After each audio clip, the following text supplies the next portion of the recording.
In this video, I will show you how to change the order of products in Hostinger website builder.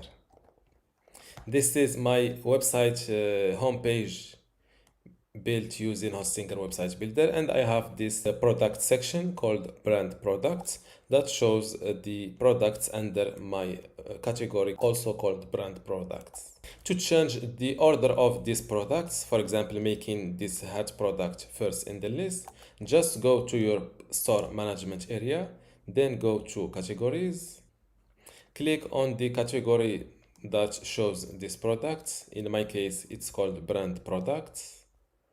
Then scroll down a little bit and drag and move these hat products first in the list.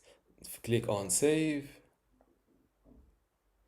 Now that this category is updated, let's go back to my website, refresh my website homepage. And as you can see, now the hat shows first in the list. And this is how to change the order of products in Hostinger website builder.